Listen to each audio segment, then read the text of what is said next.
الحمدللہ رب العالمین الصلاۃ والسلام علی رسول اللہ۔ اتحاد سیریز چل رہی ہے اور اس میں ہم نے یہ کوشش کی ہے کہ مختلف فرقوں میں جو اختلافات ہیں اس کو منیمائز کس طرح کیا جائے۔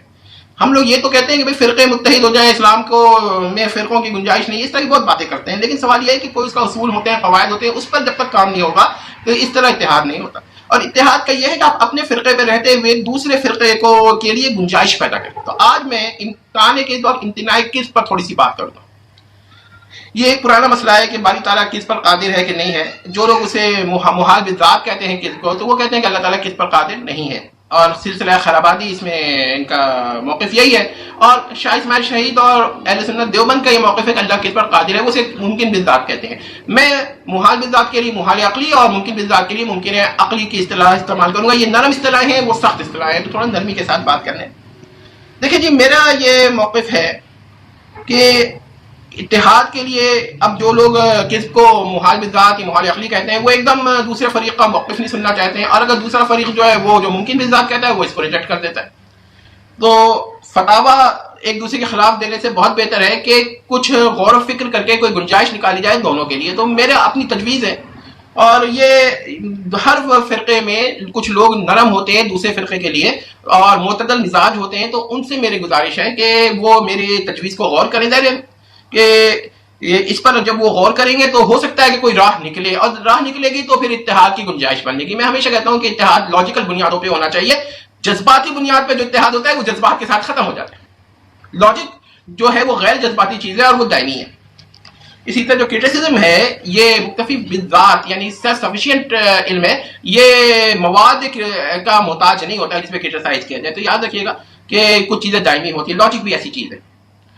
تو دیکھیں میرے حساب سے اگر غور کیا جائے تو 4 جگہ پر کم از کم سلسلہ خیرآبادی ٹھیک کہہ رہے ہیں۔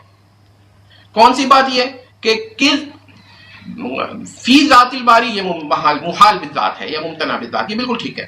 دوسری بات ہے قیام الکذب بذات الباری، یہ بھی محال بالذات ہے۔ تیسری بات ہے قیام الکذب علی ذات الباری، یہ بھی محال بالذات ہے۔ اور چوتھا یہ کہ کذب کا عین ذات باری ہو جانا، یہ بھی محال بالذات ہے۔ یہ 4 مواقع پر جو سلسلہ خرابادی ہیں ان کو یہ 4 محالل یعنی کہ محل جو کا جمع محالل میں نے استعمال کر لیا ہے، تو ان 4 محالل پہ سلسلہ خرابادی بالکل ٹھیک کر رہے ہیں کہ ممتنع بالذات ہے۔ لیکن 2 محالل پر اہل سنت دیوبند کا موقف یا شاہ اسماعیل کا موقف بھی ٹھیک ہے۔ وہ یہ کہتے ہیں کہ دیکھیے کلام ایک تو کلام نفسی ہے اور ایک کلام لفظی ہے۔ جو کلام لفظی ہے یہ حادث ہے، اور یہ قاعدہ ہے کہ حادث غیر اللہ ہوتا ہے اور اللہ غیر حادث ہوتا ہے۔ تو کذب علی کلام لفظی یہ کذب علی غیر اللہ ہے، اور یہاں پر کذب کو آپ محال بالغیر مان سکتے ہیں، کوئی مسئلہ نہیں ہے، اور یہاں پر ان کی بات ٹھیک ہے۔ 4 پہ یہ اور ایک اور محل ہے وہ میں بیان کرتا ہوں کہ کچھ لوگ کلام لفظی کو بھی قدیم مانتے ہیں۔ تو اس صورت میں کیا کہا جائے؟ اس صورت میں یہ ہے کہ جو صدق اور کذب ہیں یہ جو ہے یہ صفات جو ہیں وقت کے ساتھ ساتھ ہوتی ہیں، کیونکہ لہذا ہم یہ کہیں گے کہ کلام لفظی کا جو صدق ہے وہ صدق ذات باری سے مختلف چیز ہے، اور یہ صفت فعلی ہے اور یہ غیر اللہ ہے۔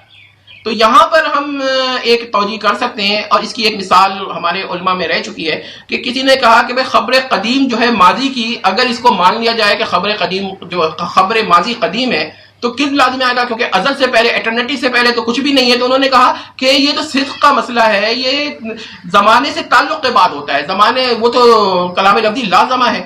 تو اس لحاظ سے زمانے کے لحاظ سے ہم یہ کہیں گے کہ کذب سے تعلق محال بالغیر ہے اور صدق سے تعلق واجب بغیر ہو جاتا ہے۔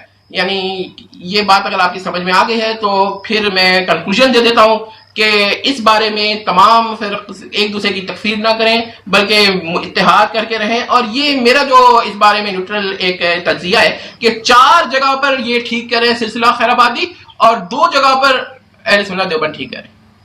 تو یہ بات دیکھ لیں۔ اور آخری پوائنٹ یہ کہ اگر کوئی ضد پر آ جائے اور کہے کہ نہیں میں ان 4 جگہ پر میں نہیں مانتا یا میں ان 2 جگہ پہ نہیں مانتا، تو پھر اس کا تو میرے پاس کوئی وہ نہیں ہے۔ لیکن اگر دونوں کے معتدل حضرات آ جائے تو 4 جگہ پر ان کی بات ٹھیک ہے، 2 جگہ پر ان کی بات ٹھیک ہے۔ بس ہم یہ توجیہ کریں گے کہ اکابرین کا جو اختلاف ہوا تھا وہ ایک دوسرے کی باتیں نہیں سمجھ سکے، وہ ان 2 جگہ کی بات کر رہے تھے اور وہ ان 4 جگہ کی بات کر رہے تھے۔ تو اس طرح ایک اتحاد بن جائے گا اور ایک بہت پرانا مسئلہ جو ہے وہ حل ہو سکتا ہے۔ اللہ سے دعا یہ کریں کہ لوگوں کو بات سمجھ میں آئے۔ جزاک اللہ۔